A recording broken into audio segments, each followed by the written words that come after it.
super honored to be here with you, Mr. Beverly Glenn-Copeland.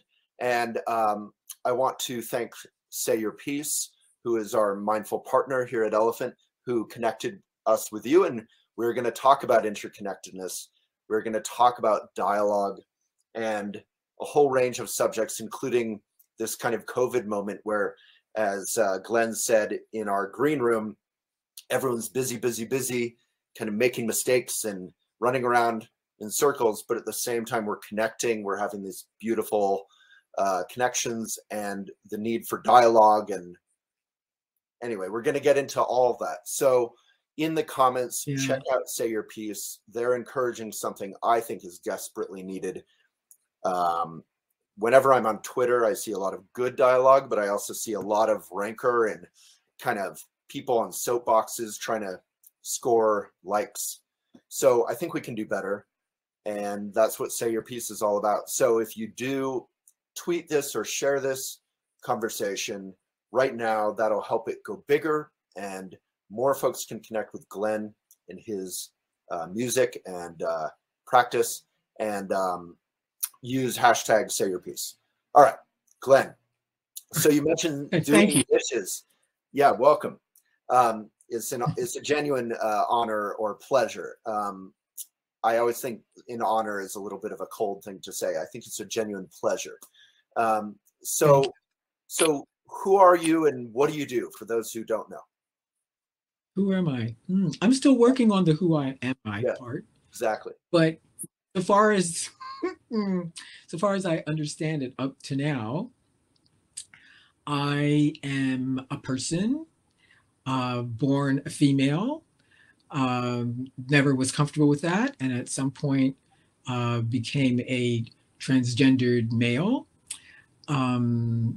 Because I told my mother I was a boy when I was 3, but that was 1947, so nobody understood that in 1947. Right. So I've at the same time that I'm transgendered, I also am a musician. I write music and I sing it and try to share it. For many, many, many years, the music that I wrote was I was not able to share it because I come from a classical background. I studied classical music in university because my father was a classical pianist, not as his vocation, but as his avocation. So that was the music I heard in my home.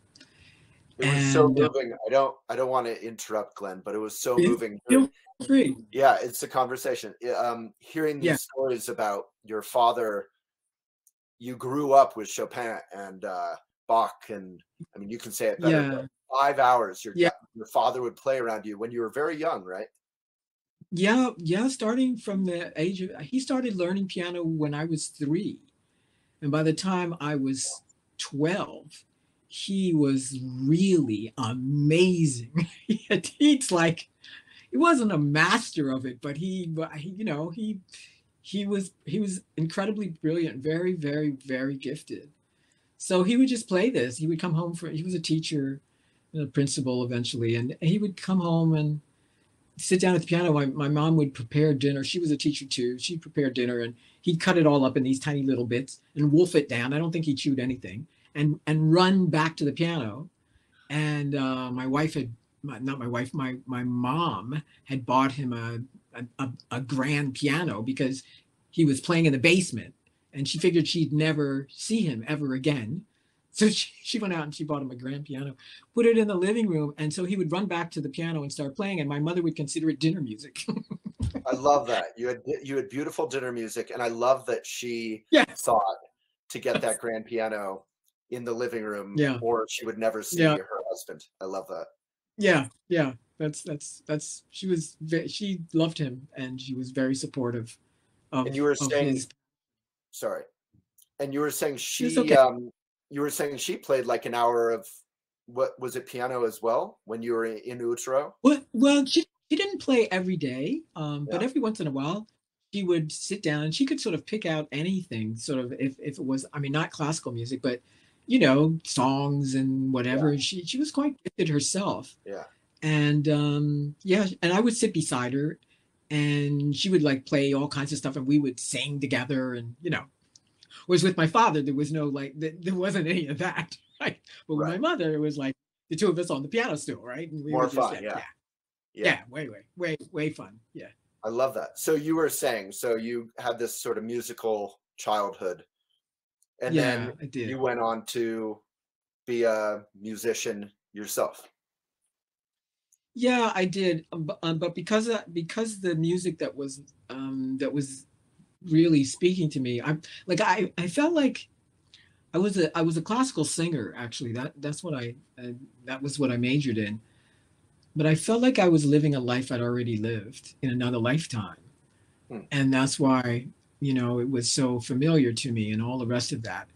hmm. So one day I just decided, okay, I don't want to relive the life I've already lived. And I'd been listening to music from all over the world from very young age myself. I just was listening to everything, Chinese music and or from certain parts of China, and stuff from West Africa. I was listening to drumming, and I just loved music, period.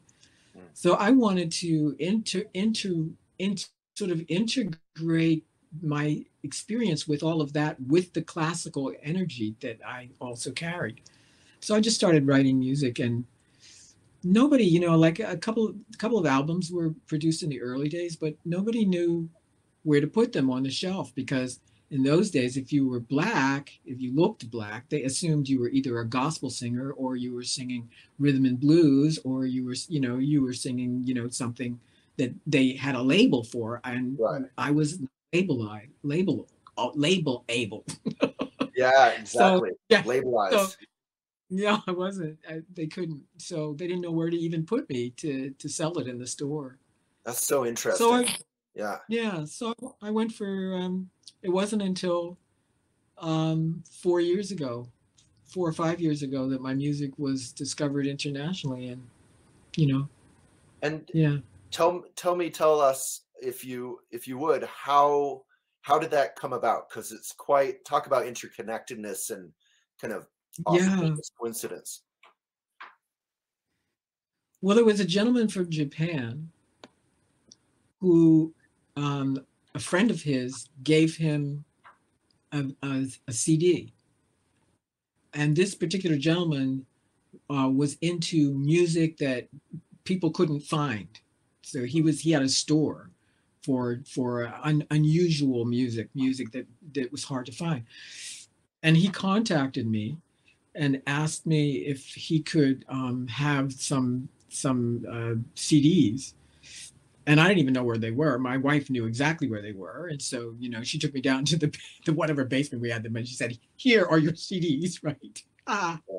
And we sent them to him, and he sold them all in 2 days, all the ones that I sent him.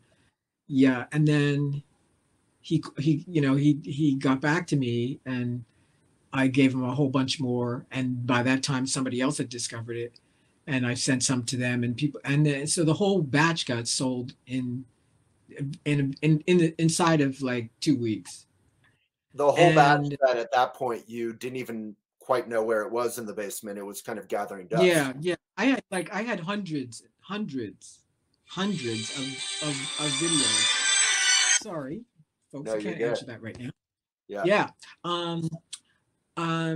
So I basically everything got sold, but what I didn't know was that his site was watched internationally by people Hmm. all over the world. And So so when you first got that email, it didn't seem like a big deal, right? well, no, it seemed like a huge deal, but I had, I was pleased that somebody wanted to sell them, but I had no, because I'm not a person that lives on, I'm really old, and I don't live on the net in the same way that young people do, right? So I had no idea what his what he who he was, because he was younger than I am by a whole generation, right?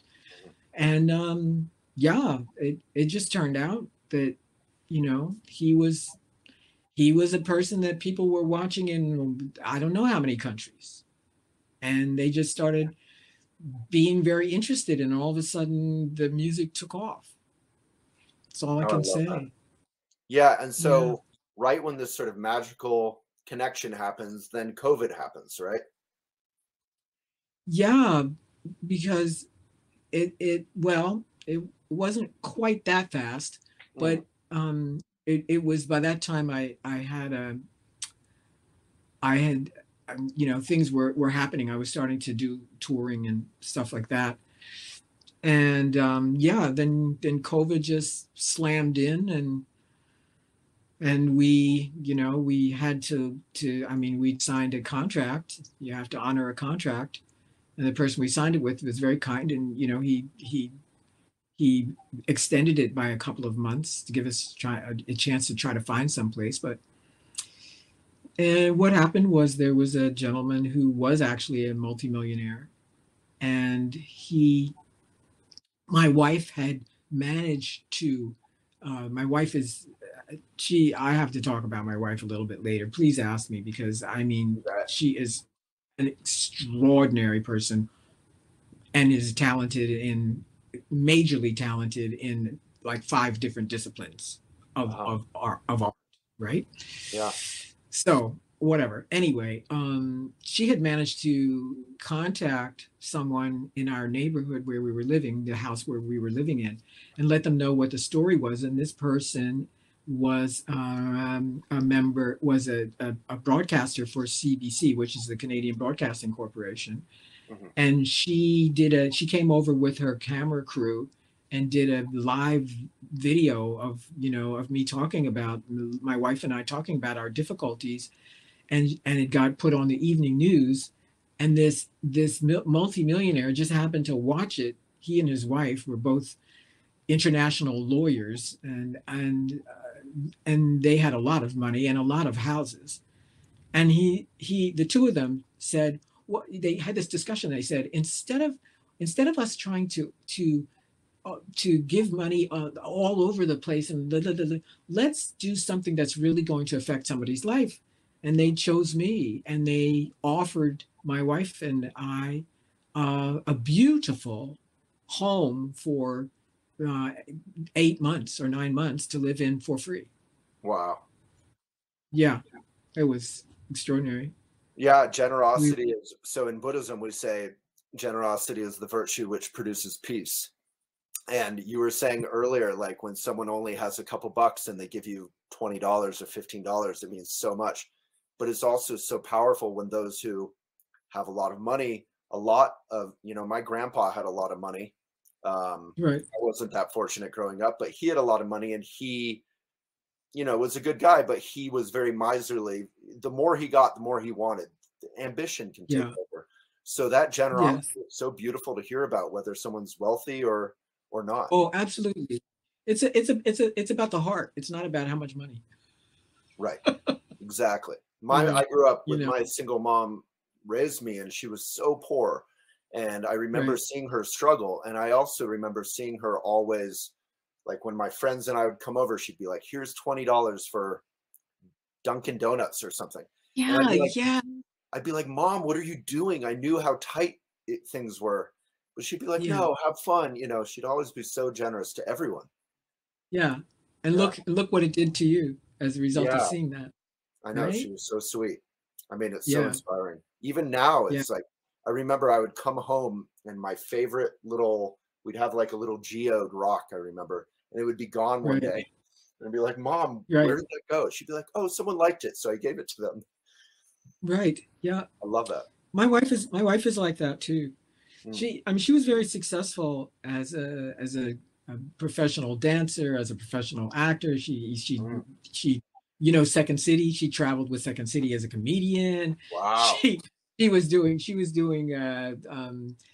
she was singing parts that was like you know being the Honolulu Symphony Orchestra was doing, and she was like singing a major part with them, and she is a phenomena.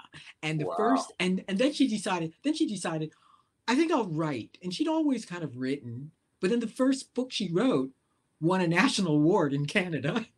Wow. Yeah, yeah. She is a force. A and she powerhouse. keeps me, yeah, and we need to be humbled. We always need to see those who have more talent, more capable than we are, Right. because it's part of us understanding that um, that we're not this some kind of top of something, right? Right. There's geniuses who are more geniuses or whatever, like, I mean, anyway, whatever.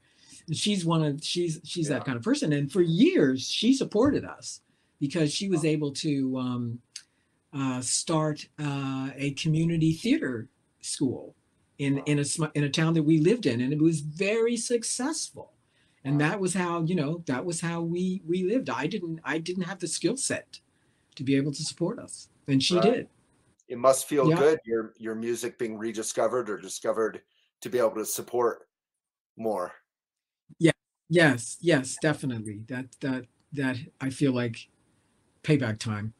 Yeah, I mean, in preparation for Yeah. this, I'm like reading a feature of you as one of the artists who got us through the entire year in the New York Times. I mean, what does that feel like to be kind of discovered at, at I don't know the age when this happened, but 75 or something like that. Yeah. I mean, Yeah. it's so Yeah. Seven. inspiring for so many people who have dreams and who have beautiful art or practices they're doing. Yeah. I think that, well, first of all, I'll tell you the joke part. Many years ago, I went to an Indian from India, palmist, and he looked at my hand. He said, "Oh, you're an artist, blah blah blah, but you nothing will happen until you're old." Wow. So the first thing I thought is, "Oh, I'm old now." Yeah. You're like, here I am. But I'm finally Wow. old, yeah. But Wow. mostly it's about, if you have a dream and it is the thing that makes you happy, do what it is that makes you happy. That's the point. Hmm. Because if you're only doing what you think you must, there are things that we do that we have to do because we have to do them. But don't give up the dream that is the one that makes you happy Hmm. while you're doing what you must, right? Hmm. I love that. Because that because that's your gift. Because the thing that makes you happiest, and I'm not talking about artists, I'm talking period, as a human being, the Hmm. thing that makes you the happiest, unless you're really a person who's unfortunately become totally twisted out of pain, right? The thing that makes you happiest is the thing that we all need from you, Hmm. because we are a community and everybody has something precious to offer to us as a tribe. I love that. Thank you. Allen Ginsberg, the poet, said something like that. He said, I think he was talking about Kerouac, but he said, it's what the world least wants to, it's what we least want to say, or something that the world most needs to hear. Like it's a little bit different, but there's this connection of like, we tend to bottle up what our empathy or our expression, but the world needs that for us to open up to what we love, really. Yes, yeah, That's what it meant totally, to me. totally. Yeah, I Yeah. hear that. Yeah. Yeah, and there are many people. It's not like I'm saying this. I mean, this has been said down through time, but it's a time right now. It's something that needs repeated. We constantly, because we humans, we have a tendency to forget that we think of ourselves as the top of the food chain, but actually we're the bottom of the food chain.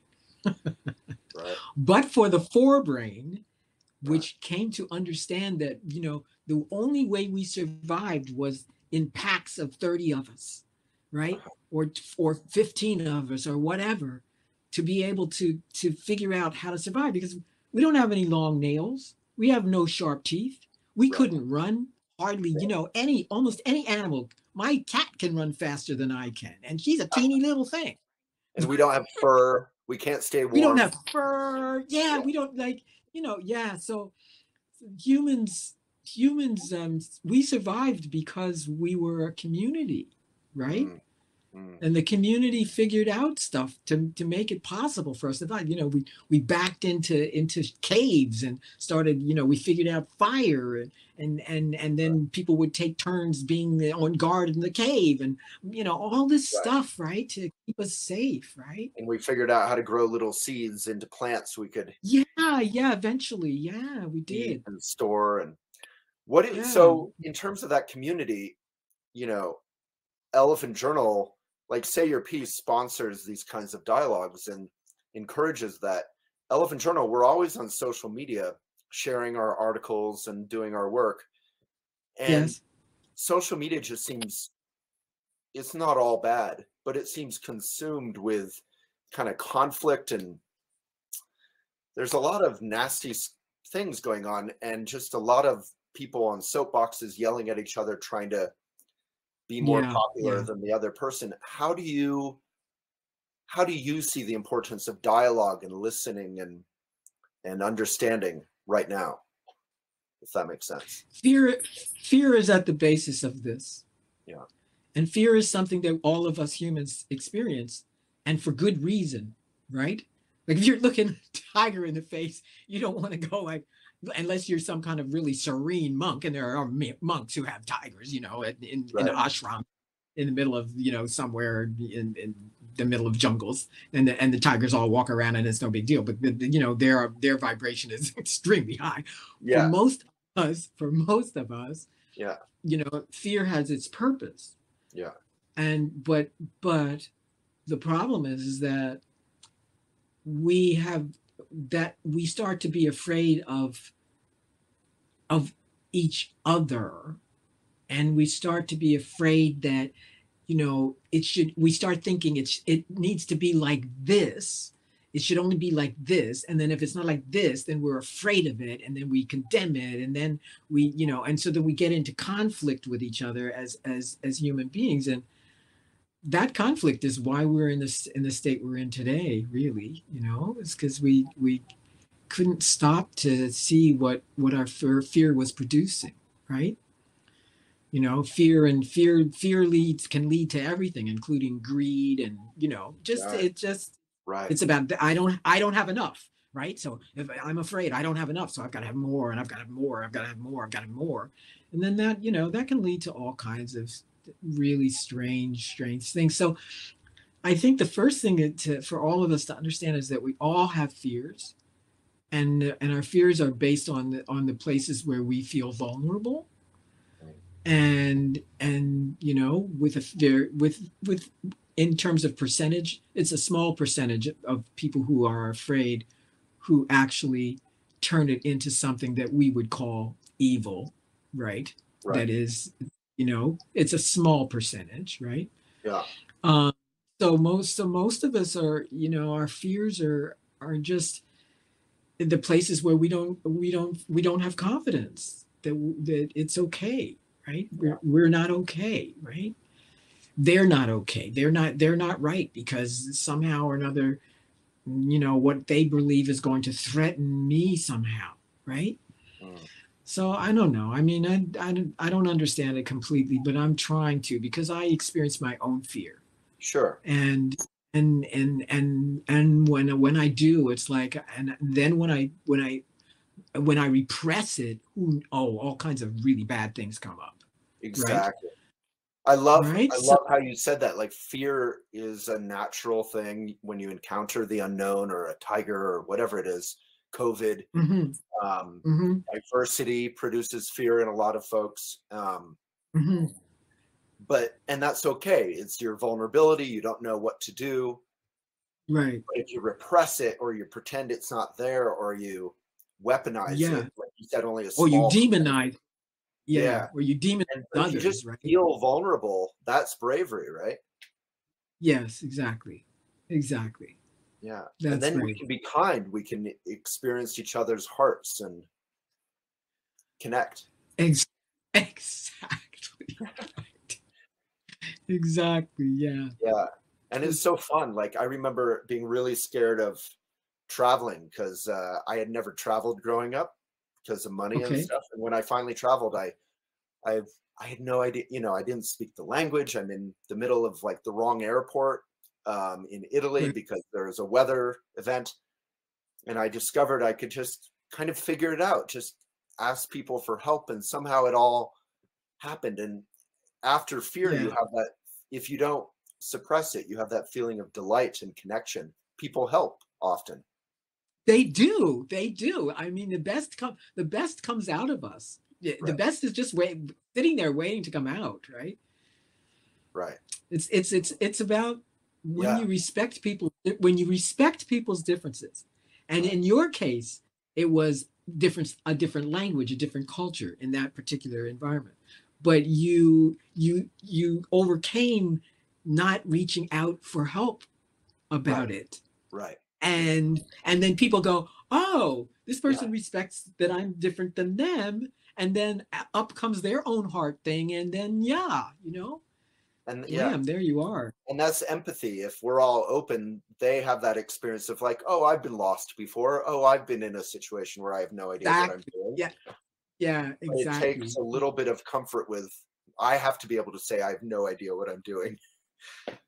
Right. Yeah, you got to be able to say that. Right. Yeah. Yeah. Yeah, yeah, Yeah. So how yeah. does your music, when you're composing, does it relate? Do you have that, in Zen, we call it don't know mind, beginner's mind.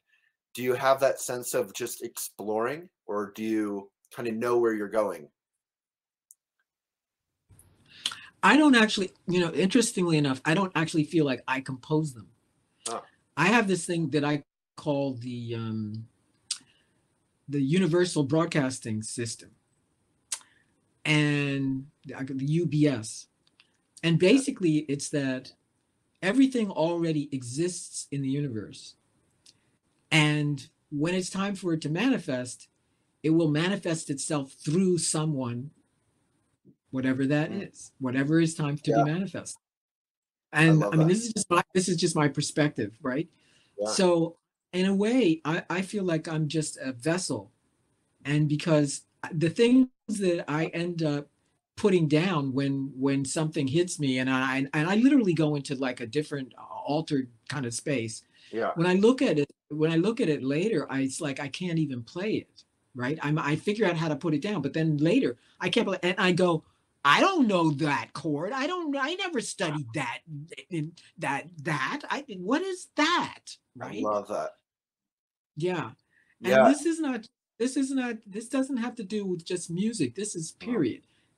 All of us yeah. are connected to the universe because the universe is what created us Right. in the first place, right?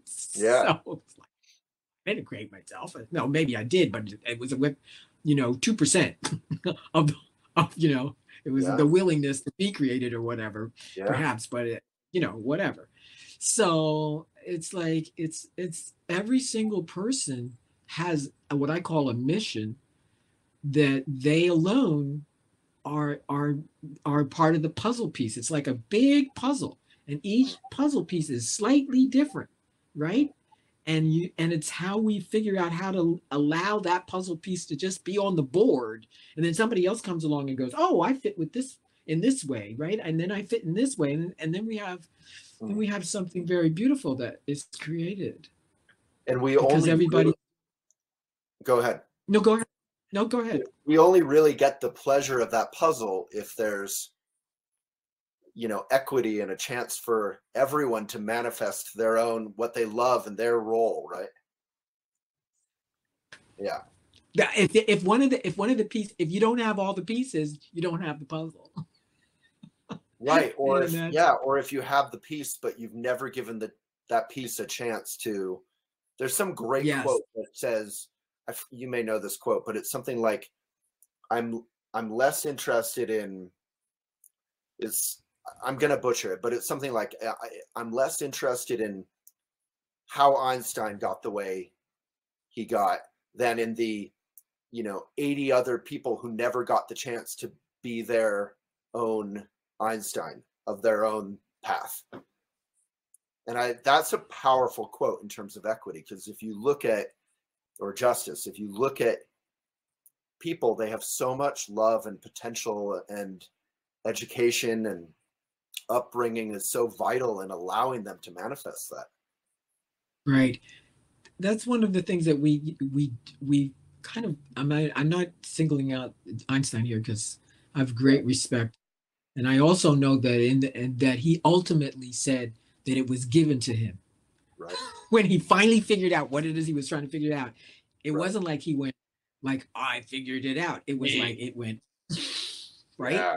Yeah. Right. But it's like we have this tendency to put certain people up on pedestals. Right. And then we make of them more than they want us to make of them in some cases, and some cases they want that. But it's every person has the need for to be cared for and to be loved and to be seen. Every single person. Exactly. And when they are really seen, I mean, this is what I'm working on with my wife. I'm working on really seeing my wife.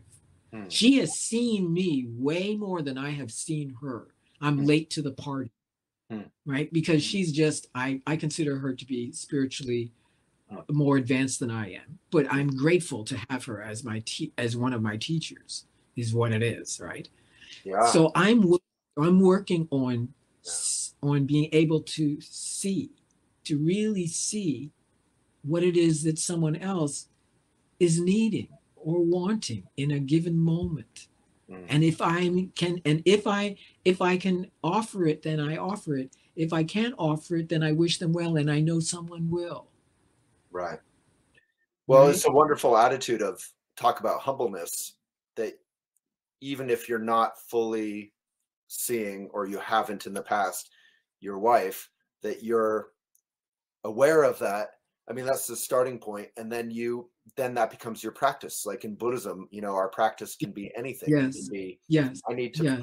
I need to try to see and listen more fully to my wife. Yes, of course. Yeah. There's, Love that. I'm not going to get on this thing and pretend that I'm something that I'm not. Right. I'm just me, and me is working to be more me, better me. Yeah, it's funny because, well, maybe it's not funny, but I've probably done thousands of interviews now over 19 years, and I've never been very good at it, frankly, and it's just been a practice of kind of like what you just said about your wife, like realizing that I'm not very good at it, letting go of any agenda to run in interview, and just having a conversation and trying to listen and be open.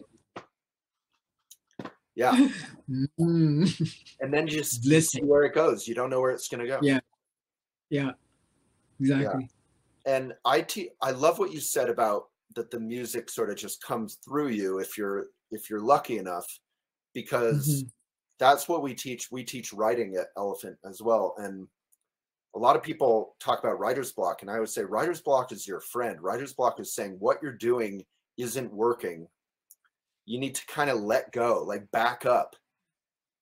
And then when you let go and back up, it has a chance to just kind of flow. Something naturally can happen.